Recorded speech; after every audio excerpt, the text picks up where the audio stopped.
இயேசு உங்களை நேசிக்கிறார். இந்த நாள் வேதாகம தியானத்திற்கு உங்களை அன்புடன் அழைக்கிறேன்.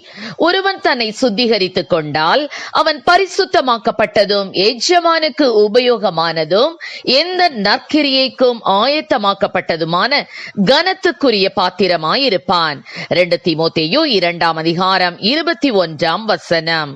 ஒரு கிறிஸ்தவ அதிகாரி ஒரு நாள் ரயில்வே ஸ்டேஷன் வழியாக நடந்து வந்த போது ஓரத்தில் வைக்கப்பட்டிருந்த உதவாத பழைய ரயில் பெட்டிகளை பார்த்தார். அவை உடைந்தும் நொறுங்கியும் ஒன்றுக்கும் உதவாதவைகளாக நின்று கொண்டிருந்தன. கர்த்தர் அதை காண்பித்து அவருடைய உள்ளத்தில் பேசினார். ஒரு காலத்தில் இந்த பெட்டிகள் எல்லாம் அருமையாக தண்டவாளத்தில் ஓடிக்கொண்டிருந்தன. ஆனால் அவை சுத்திகரிக்கப்படாமல் பழுதாகிவிட்டபடியினாலே இன்றைக்கு ஓரத்தில் போடப்பட்டுள்ளன. மகனே, நீ எனக்காக கடைசி வரை ஓடிக்கொண்டே இருக்க வேண்டும், இடைவிடாமல் உழைத்து கொண்டே இருக்க வேண்டும், எனக்கு சாட்சியாக நிலை நிற்க வேண்டும் என்று உணர்த்தினார். துருப்பிடிப்பதை விட தேய்வது நல்லதுதான். ஆம், எனக்கு அருமையானவர்களே, நீங்கள் உபயோகமான பாத்திரமாக இருக்க வேண்டும். சிறு கரண்டியா இருந்தாலும் எஜமானுக்கு உபயோகமாக இருக்க வேண்டும். பெரிய பானையானாலும் அது எஜமானுக்கு உபயோகமாக இருக்க வேண்டும். கர்த்தர் உங்களை எந்த பாத்திரமாக எந்த நிலைமையில் வைத்திருந்தாலும் ஒன்றை மட்டும் மறந்து போகாதிருங்கள். நீங்கள் ஏதாவது ஒரு விதத்தில் உங்களை சிருஷ்டித்த எஜமானுக்கு பயனுள்ள பாத்திரமாக விளங்க வேண்டும். சமையலுக்காக வைத்திருக்கிற பாத்திரத்தில் சிறிய ஓட்டை விழுந்திருக்கும் என்றால் அதை பயன்படுத்த இயலாது. அடுப்பையும் நனைத்து நெருப்பையும் அணைத்துவிடும். அப்படிப்பட்ட பாத்திரத்தை உபயோகப்படுத்தாமல் ஒரு ஓரத்தில் ஒதுக்கி வைத்து விடுவார்கள். இப்படி ஆதி மேன்மைகளை இழந்தவர்களாய் ஒதுக்கப்பட்ட பரிசுத்தவான்கள் பலர் உண்டு. நீங்கள் பெரியவர்களாயிருந்தாலும் சிறியவர்களாயிருந்தாலும் எஜமானுக்கு உபயோகமான பாத்திரங்களாய் விளங்க முடியும்.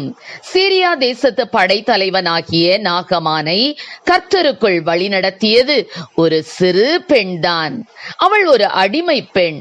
ஆனாலும் நாகமானின் குஷ்டம் நீங்கவும் தேவநாமம் மகிமைப்படவும் காரணமாய் விளங்கினாள். அவள் ஒரு பயனுள்ள பாத்திரம். பிலிப்புவுக்கு தீர்க்க தரிசனம் உரைக்கிற 4 குமாரத்திகள் இருந்தார்கள்.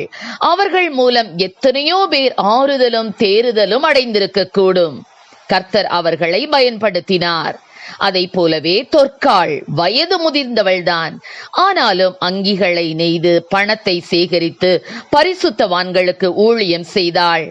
அவள் தேவனுக்கு ஒரு பயனுள்ள பாத்திரம். நீங்கள் எந்த வயதுடையவர்களாய் இருந்தாலும் எந்த சூழ்நிலையில் வாழ்கிறவர்கள் ஆனாலும் கர்த்தருக்கு உபயோகமான பாத்திரமாய் விளங்க முடியும். இயேசு வனாந்திரத்தில் பிரசங்கித்த போது ஒரு சிறுவன் தன்னிடம் இருந்த 5 அப்பத்தையும் 2 மீனையும் அவரிடம் கொடுத்து அதன் மூலம் 5000 பேர் போஷிக்கப்பட உபயோகமுள்ளவனாய் விளங்கினான். பிரியமானவர்களே, இன்று உங்களையும் தேவனுக்கு கனத்தையும் மகிமையையும் கொண்டு வருகிற உபயோகமான பாத்திரமாக வணைய தேவன் விரும்புகிறார். அர்ப்பணியுங்கள். அப்பொழுது தேவனுடைய கரத்தில் பிரயோஜனமான பாத்திரமாயிருப்பீர்கள். கர்த்தர் நம்மை ஆசீர்வதிப்பாராக. ஆமென். ஜெபம்.